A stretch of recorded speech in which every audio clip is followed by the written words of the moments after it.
Salutare, dragii mei, și mă bucur foarte tare să vă revăd. Astăzi înmulțim Euonymus japonicus. Știu că foarte mulți dintre voi mi-ați scris la primul meu clip pe care l-am postat în primăvară cu această frumusețe de plantă și noi avem două tipuri de Euonymus japonicus, chiar trei de fapt, în grădină. Îl avem pe acesta galben cu verde și printre el mai este și verde-verde simplu. Iar acolo, nu știu, o să vă arăt eu, este soiul cel pe alb cu verde. Și bineînțeles că în ultimul clip când l-am postat, eu consider că această plantă este o plantă foarte, foarte ușor de crescut și nu am avut deloc probleme cu ea. Din păcate, mulți dintre voi mi-ați spus că ați avut probleme cu ea și un fel de afide vă năpădesc aceste plante și am zis că hai să văd și eu ce se întâmplă anul acesta, din cauza că este un an atipic, este foarte secetos. Și ați avut dreptate. Și eu am făcut o grămadă de afide, probabil sunt un fel de afide albe care rămân pe crengi și secret o substanță lipicioasă și după cum se vede aici mai am ceva, după cum au murit, sau de fapt cred că sunt niște păduchi țestoși, dar în momentul de față la mine nu mai este o problemă. L-am luat și l-am stropit exact atunci când am vorbit cu voi, fiindcă hai să mă uit să-l supraveghez și într-adevăr în timp mi-au făcut și mie afide. L-am stropit cu două insecticide, nu mai știu exact să vă spun care, și nu am mai avut niciun fel de problemă. A crescut, dar să știți că numai ăsta am avut problemă. Nu am avut probleme cu plantele la ghiveci și după cum puteți observa aici am și unul foarte mare la ghiveci, la care nu am avut problema aceasta. La cel alb pe care vi l-am arătat de dincolo nu am avut problema aceasta, deci foarte ciudat cum aleg aceste insecte să ne distrugă nouă plantele și care plante. În general, ele se axează pe plantele care sunt un pic mai slăbite. Deși vă spun sincer că la mine Euonymusul ăsta merge fantastic de bine, fantastic și după cum vedeți este imens. Dar haideți să trecem direct la subiect. Vreau să-l înmulțesc din cauza că am avut câteva ghivece pe care le-am dat la prieteni, câteva care le-am vândut și nu mai am așa multe. Și atunci am zis că acum este momentul perfect. De ce? Puteți să înmulțiți Euonymus japonicus și primăvara. Dar în primăvară aceste crenguțe sunt un pic moi. Și pe mine mă cam deranjează chestia asta, din cauza că trebuie să le țin mult mai mult sub supraveghere. Adică trebuie puse, acoperite, udate din când în când. Dacă aveți un sistem de acela cu ceață, cu mist, să stropească odată la 5 minute, e super ok, se mulțesc foarte ușor. Doar din cauza că eu mai am și alte lucruri de făcut, obișnuiesc să le mulțesc toamna, din cauza că după ce am luat acești butășei, îi pun în solar și îi las acolo să nu mai îmi bat capul. Asta după ce se răcorește un pic. Noi încă suntem în luna septembrie în momentul de față și încă este cald. Ne bucurăm totuși că au fost ploile acestea și plantele sunt pline de apă și putem să luăm foarte ușor butași ca să-i mulțim. Și cum se mulțește Euonymus japonicus? Foarte ușor. După cum v-am zis, în primăvară aceste crenguțe sunt un pic moi și sunt din cauza că sunt proaspete. Și atunci eu nu aleg să le înmulțesc atunci și ce fac? Vin și mă uit să văd exact la cele care au trecut deja un pic, fiindcă aceste crenguțe sunt cele care au dat în primăvară. Este creșterea de anul acesta, să știți că merge să le înmulțiți și mai lemnificat, și de aici de unde e un pic mai mult lemn. Doar că ține mai mult să se prindă, să facă rădăcinile.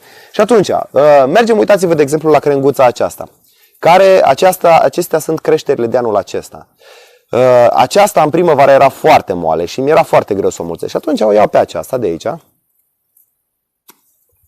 Și acesta este butășelul nostru. Acum, ce facem? Dăm toate.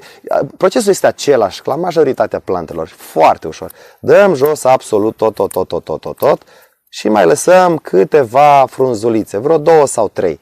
Dacă este încă moale vârful, ce puteți să faceți este în momentul în care luați un butaș, că acum vă fac așa, îi tăiați vârful. Îi tăiați vârful și lăsați atunci frunzulițele astea de aici așa. E același lucru, doar că ce se va întâmpla?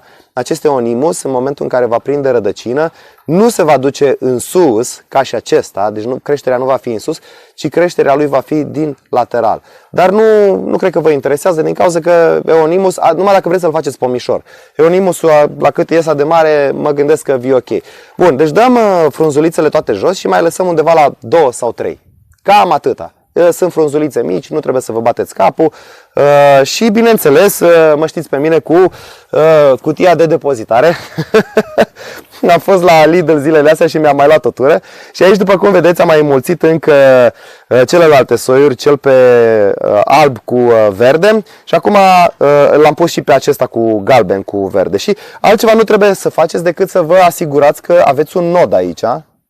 Îl tăiați eu îl tai într-o parte. De ce? Fiindcă intră mai ușor în pământ, dacă îl tai cu nodul ăsta așa. Nu folosesc nimic ca hormon de rădăcinare. Îl pun aici. Bineînțeles că îl voi uda acest loc în care le-am pus. Încă o dată, nu le ud ca să le mocirlesc. Le dau o udeală cât să prindă un pic de apă și să aibă umezeală. Și bineînțeles că voi pune capacul peste acest capac. Deci sunt foarte încântat de procedeul acesta, fiindcă foarte mulți dintre noi nu avem solarii închise și voi acasă la fel foarte mulți puteți să puneți o pungă la un ghivece exact deasupra, puneți o pungă, nu e niciun fel de problemă.